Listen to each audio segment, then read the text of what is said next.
ယေရှုဘာကြောင့်ကြွလာရတယ်လို့ကောင်းကင်တမန်ကပြောလဲယေရှုဒီမိမိတို့ကိုအပြစ်မှာကယ်ထုတ်မိသူဖြစ်တော်ကြောင့်ယေရှုတော်မြည်ဖြင့်မရမည်ဒါဆိုယေရှုလောကကိုကြွလာရတဲ့အကြောင်းရင်းကိုကောင်းကင်တမန်ကဘယ်လိုပြောလဲလူတွေကိုအပြစ်မှာကယ်ထုတ်မိသူ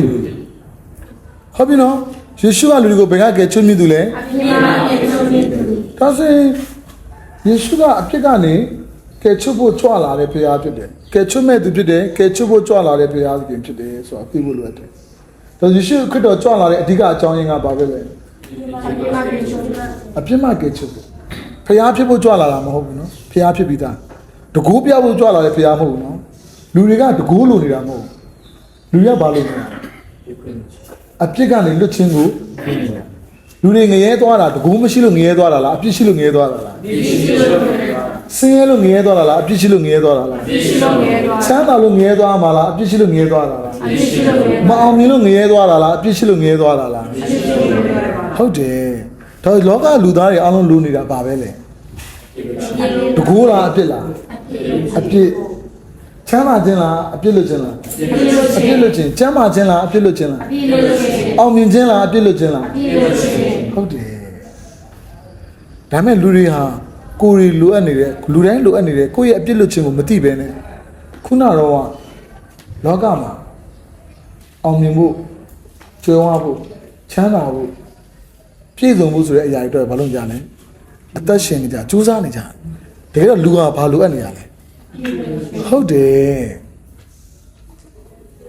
ငရဲကိုသွားတာဘာလို့သွားတာလဲအဖြစ်ကြောင့်သွားရ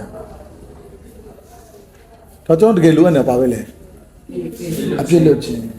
နော်အပြစ်လွတ်ခြင်းဒါယေရှုကဘာလို့ကြွလာလဲလောကကိုအပြစ်မှာကယ်ချွတ်ဖို့ရန်အတွက်ကြွလာတဲ့ဘုရားဖြစ်တယ်အဲ့တော့တပည့်တော်များကိုရှင်ယေရှုကယေရုရှလင်မြို့သို့ငါသွားရမည်တဲ့ကွက်လက်တို့လက်မှာငါခံရမည်သုံးရက်မြောက်သောနေ့၌တဲ့ဘာဖြစ်မလဲကဲမိခွန်းရဖြစ်ပါအောင်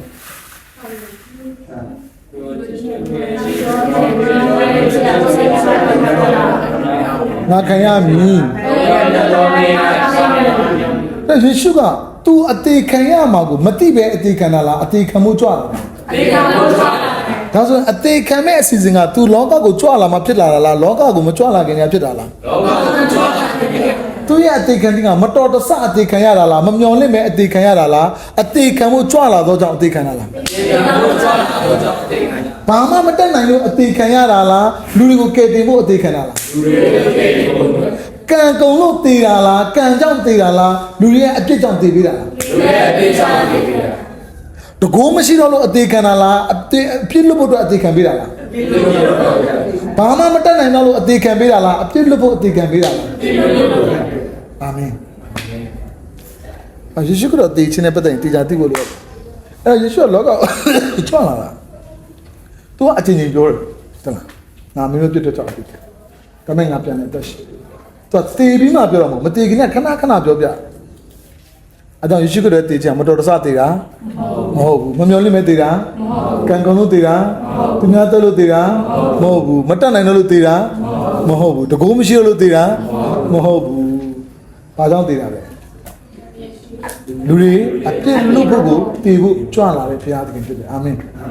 ဒါမှသူ့ရဲ့တည်ခြင်းကိုသူပြောပြတယ်ဘယ်လိုပြောပြလဲငါကားတဲ့ချန်ပီယံရှာဖာရီရှယ်ရဲ့လက်မှာငါခံရမယ်ဒါမဲ့ငါတည်ပြီးပျောက်သွားမလားမပျောက်ဘူးဘာပြောလဲ